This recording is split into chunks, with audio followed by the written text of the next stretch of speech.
Hello everyone, welcome to my channel KP success zone. दोस्तों, आज के वीडियो में हम करने वाले हैं इन्वायरमेंट का चौथा क्लास।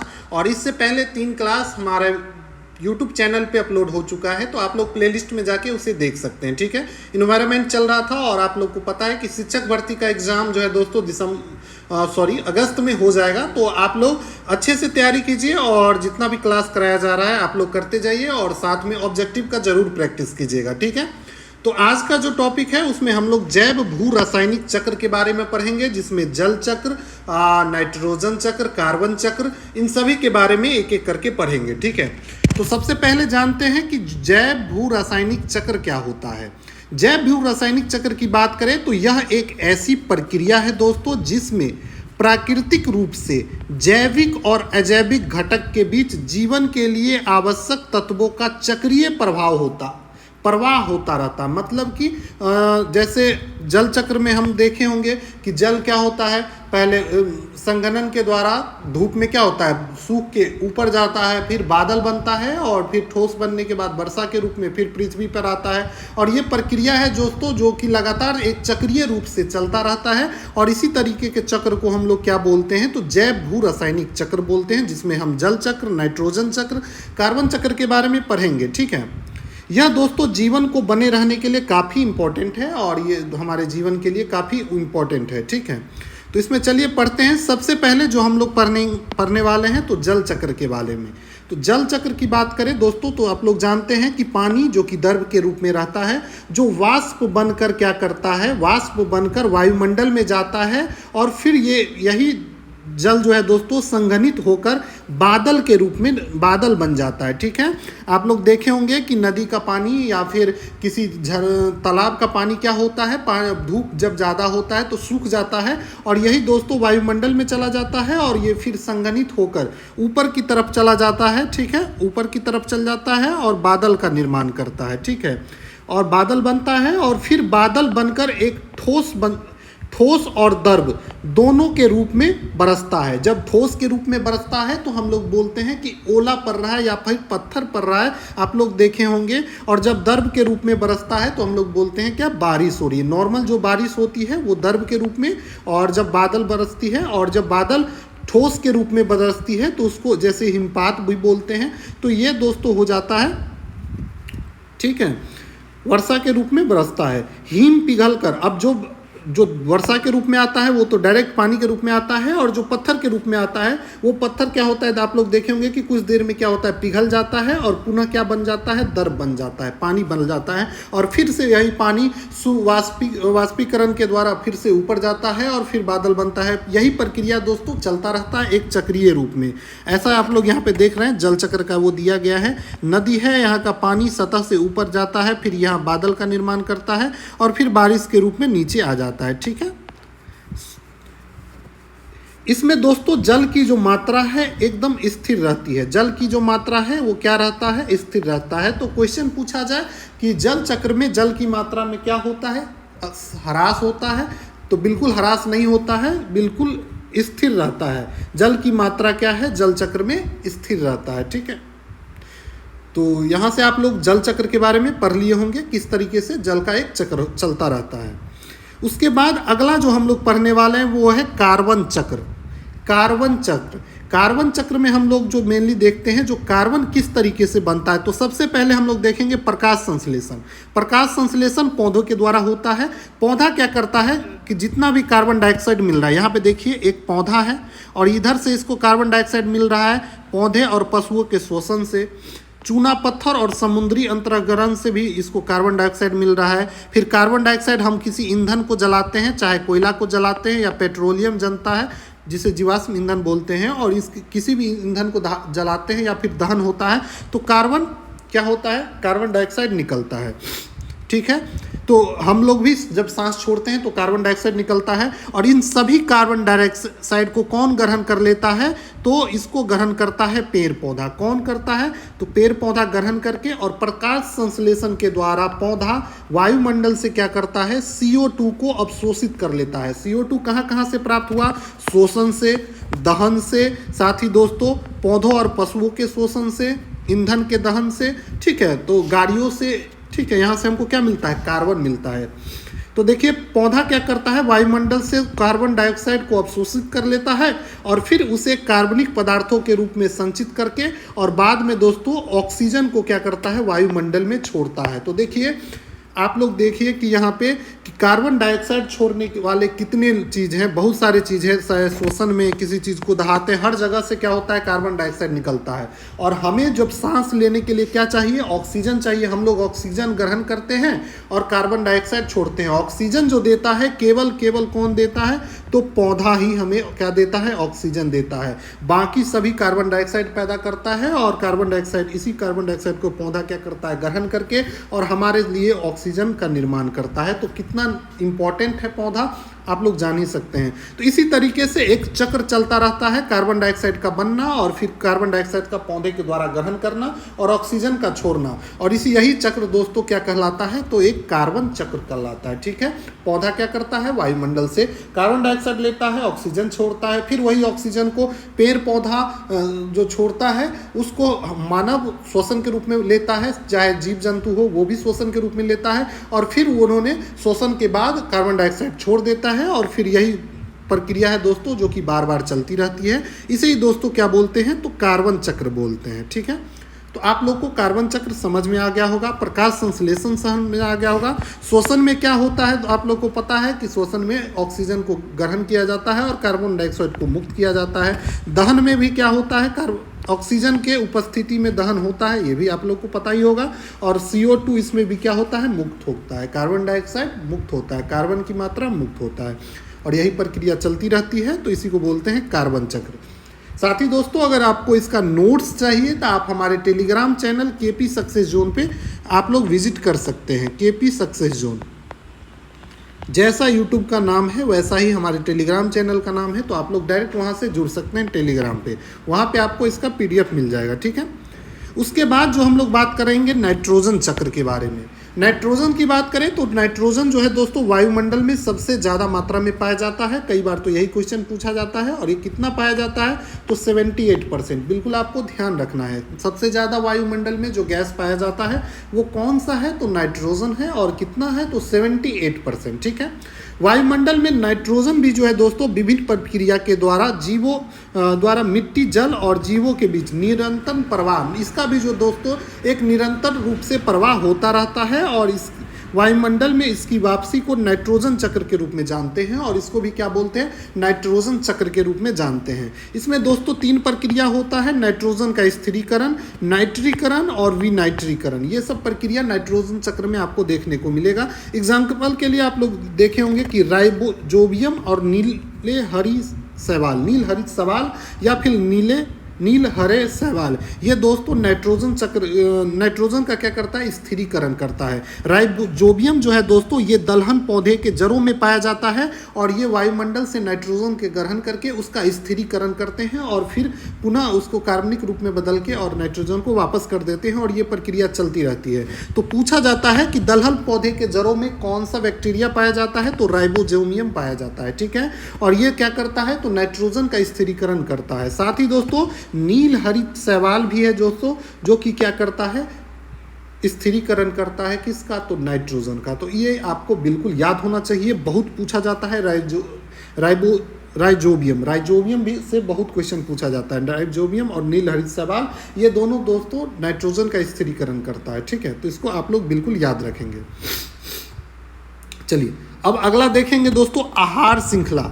आहार श्रृंखला और आहार जाल, इनके बारे में पढ़ेंगे और दोनों के बीच क्या अंतर है उसको भी देखेंगे। आहार श्रृंखला जो होता है दोस्तों, हमारे पारिस्थितिकी तंत्र में प्रत्येक पोषण स्तर के जीवधारी भोजन के लिए एक दूसरे पर निर्भर रहते हैं। जैसे कि हम लोग देखे होंगे घास को क्या करता है, हिरन खा जाता है, कीट खाता है या फिर हिरन खा जाता है, हिरन को बाघ खा जाता है। ठीक है, तो ये प्रक्रिया दोस्तों चलता रहता है। इसी को दोस्तों हम लोग क्या करते हैं, एक दूसरे पर निर्भर हैं और क्रमिक रूप से आहार श्रृंखला बनाती है। आहार श्रृंखला जो होती है दोस्तों, फूड चेन इसी को इंग्लिश में बोलते हैं, ये एक पथ का भी होता है और कम्प्लेक्स भी होता है। एक कम्प्लेक्स भी होता है, मतलब कभी कभी क्या होता है, ओवरलैप कर जाता है, और कभी कभी एक सीध में। जैसे कि घास को क्या करता है, यहाँ देख रहे हैं आप लोग कि टिड्डा जो है घास को खाता है। टिड्डा को कौन खाता है? तो चूहा खा जाता है। और चूहा को कौन खा जाता है? तो बाज खा जाता है। और ये दोस्तों एक दिशा में, एक सीधी दिशा में एक क्या बनाता है? एक चेन बना रहा है। और इसी चेन को हम लोग क्या बोलते हैं? तो आहार श्रृंखला बनाते हैं। ठीक है। अब दोस्तों आहार जाल क्या होता है? तो ये खाद्य श्रृंखला कई बार क्या होता है? आपस में जुड़ी रहती है। कई बार देखेंगे कि खाद्य श्रृंखला आपस में जुड़ी रहती है। जैसे खरगोश और हिरन दोनों दोस्तों क्या करता है? घास खाता है। फिर ठीक है, चूहा दोस्तों टिड्डा को खाता है, टिड्डा यहाँ से खाता है। और इस तरीके से ये जैसे बाज है, ये इस पक्षी को भी खा जाता है, चूहा को भी खा जाता है, गिलहरी को भी खा जाता है। तो इस तरीके से क्या है? एक ओवरलैप बनता है, एक जाल का निर्माण होता है और एक कम्प्लेक्स जाल का निर्माण होता है। ठीक है, इससे एक जटिल संरचना का निर्माण होता है। इसे ही दोस्तों हम लोग क्या बोलते हैं? आहार जाल। ठीक है, तो आहार जाल कुछ नहीं है। आहार श्रृंखला जब एक ही मतलब जब कम्प्लेक्स रूप ले ले तो इसी को हम लोग क्या बोलेंगे? आहार जाल। ठीक है, ये जितना जटिल होगा, आहार जाल जो है दोस्तों जितना जटिल होगा उतना ही हमारा पारिस्थितिकी तंत्र उतना ही अस्थाई और संतुलित होगा। ठीक है, अस्थाई और संतुलित मतलब किसी भी एक जीव का प्रभाव ज़्यादा नहीं बढ़ेगा। हमारा जो पारिस्थितिकी तंत्र है वो क्या रहेगा? संतुलित बना रहेगा। मान लीजिए जैसे कि बाज है, तो बाज क्या है? तो चिड़िया को भी खा लेगा और टिड्डा को भी खा लेगा, और टिड्डा को भी खा लेगा और खरगोश को भी खा लेता है, छोटे चूहा को भी खा लेगा। तो ये क्या है? 2-3 जानवरों को क्या करता है? खा लेता है और उसकी जो स्थिरता है उसको बनाए रखता है। ठीक है, उन लोगों की वृद्धि नहीं होता है। तो इसलिए बोला जाता है कि खाद्य जाल, आहार जाल या फिर फूड चेन का जो जाल है, फूड वेब बोलते हैं इंग्लिश में। तो ये जितना ज़्यादा कम्प्लेक्स होगा, जितना ज़्यादा जटिल होगा, उतना ही दोस्तों पारिस्थितिकी तंत्र क्या होगा? अस्थाई होगा और फिर संतुलित होगा। तो पूछा जाए कि सबसे अस्थाई और संतुलित जो होगा वो कौन सा आहार श्रृंखला होगा? तो जो कम्प्लेक्स होगा, जितना ज़्यादा कम्प्लेक्स होगा, जितना ज़्यादा जटिल होगा, उतना ही अस्थाई और संतुलित होगा। अगला टॉपिक जो हम लोग पढ़ने वाले हैं वो है पारिस्थितिकी पिरामिड। पारिस्थितिकी पिरामिड देखिए, ये जो है दोस्तों एक पारिस्थितिकी पिरामिड है। कभी कभी सीधा और कभी कभी उल्टा भी देखने को मिलता है। कहाँ सीधा होगा और कहाँ उल्टा होगा, इस सब के बारे में हम लोग पढ़ेंगे। ठीक है, यह खाद्य श्रृंखला में अलग अलग पोषण स्तर के जैविक समुदायों के बीच अपनी संख्या, जैव भार और उत्पादकता तथा ऊर्जा के आधार पर इसका प्रदर्शन किया जाता है। जैसे यहाँ पे देखिए पेड़ पौधा, ये क्या है? प्रोड्यूसर के रूप में काम करता है। इसको क्या खाता है? तो ये प्राइमरी कंज्यूमर जो कि शाकाहारी है वो खाता है क्या? पेड़ पौधा। तो यहाँ पे पोषण का पहला स्तर हो गया। अब इसको क्या खाता है? तो ये दूसरा स्तर वाला सांप, कीड़ा, ये सब क्या करता है? ये छोटे जीव को खा लेता है। तो ये हो गया पोषण का दूसरा स्तर। फिर यहाँ से हम देखेंगे ये यहाँ इसको जो है वो कौन खा लेता है? तो तीसरे स्तर वाला।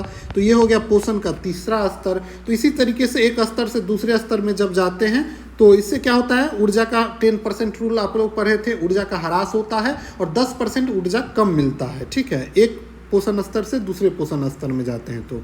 और इसी तरीके से प्रदर्शन को जो हम निर्माण करते हैं तो यही क्या कहलाता है? तो पारिस्थितिकी पिरामिड कहलाता है। ठीक है, यह सीधा और उल्टा दोनों हो सकता है। पारिस्थितिकी पिरामिड जो है दोस्तों ये सीधा भी हो सकता है और उल्टा भी हो सकता है।